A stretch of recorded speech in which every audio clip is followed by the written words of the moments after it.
Hi, students. Hi, Catherine. Hi, everyone. Welcome back to the Teaching and Learning Center, where we're continuing our series on reimagining the value of your English courses. Big air quotes because it applies to every single one of the courses you are taking. Today, before we begin, our sole purpose is to help you get good grades, get the grades that you want to get in your classes. In addition to that, we hope that you might see some of the wonders of what you are being asked to learn in your courses into your immediate lives. So, applying what you're learning, integrating what you're learning, and really caring about what you're being presented with. That is what drives us to do this work. But at the same time, we want to get you A's. So, with that being said, today's question is why we should value English. And in preparation to this question, it's just such a big monster. I'd like to kick this one off by saying we don't have to value English. I believe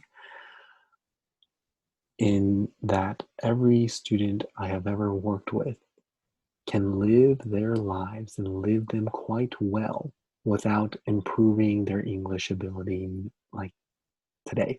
So I fundamentally believe that. I think students and just humans are a lot smarter than we think they are. So whether or not they learn English or not learn English, they're going to make it happen and make it work, right?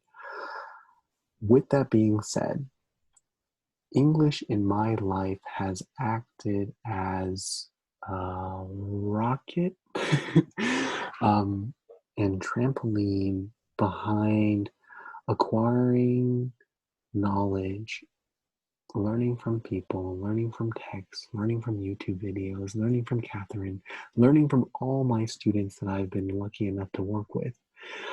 Because not only do I get to understand others more thoughtfully when I have a better command of English, I am also able to communicate my own thoughts that I know exist in every single one of the minds of students, but sometimes are not articulated because we haven't been given the space nor time to articulate our most cherished and meaningful thoughts in our classrooms. So that's a nice reminder to come meet us, come share with us your challenges, come share with us your successes.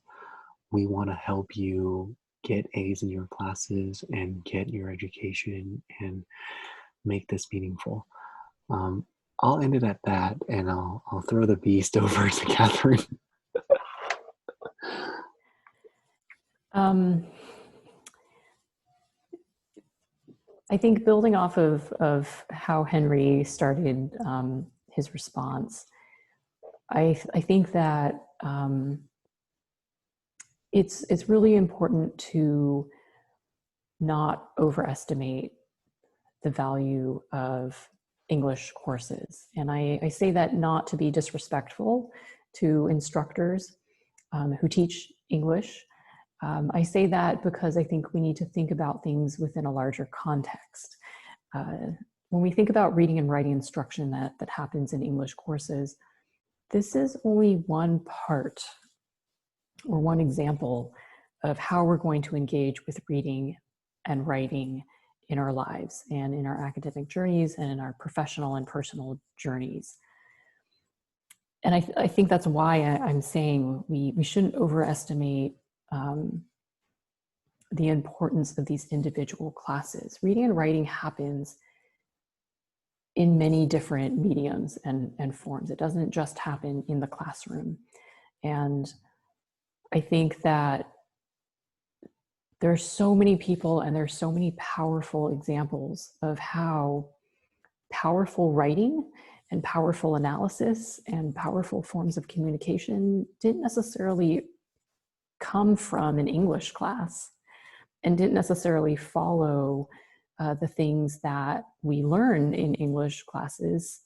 They also have the potential to come from people's lived experiences, from grassroots movements, from political analysis, from experiential knowledge, community cultural knowledge and wealth. And I think that we shouldn't overlook those other spaces and places and experiences from which powerful writing and reading and analysis can come. That said, I think that, you know, like Henry, like we definitely do have to acknowledge the value of English courses, and part of that is recognizing that what we learn in our English courses will come up in our lives in other forms. So, you know, in an earlier session that we did, we were talking about thesis statements and how those sort of show up in personal statements that we write for scholarship writing.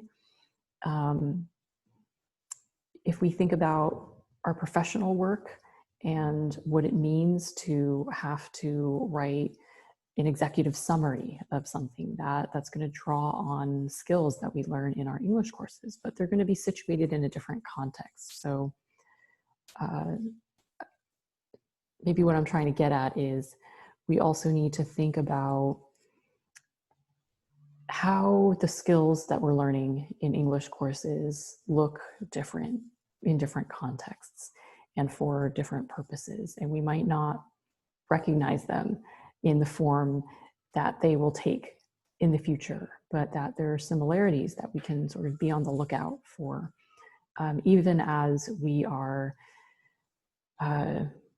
recognizing that there are other ways of doing things and trying to merge what we learn in our English classes with the new things that we're trying to create in different contexts. I think two really nice explicit examples to tag on to Catherine's response is go check out our playlist on scholarships where you can get paid to write well, right?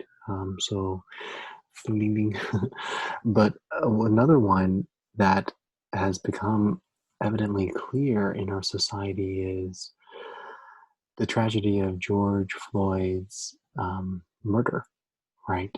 When I see writing and resources and content and information around that news, I can engage in those resources in a different way in a much more profound way than I would have been able to, than I wouldn't have been able to had I not treated English as a perhaps legitimate skill to develop. Meaning to say, if I'm reading through how to best support civil rights movement and address injustices in our society, I need to have some baseline of understanding of English to do so effectively. So that is a direct way I see English courses becoming valuable in my life, right? Okay. Any final thoughts, Catherine?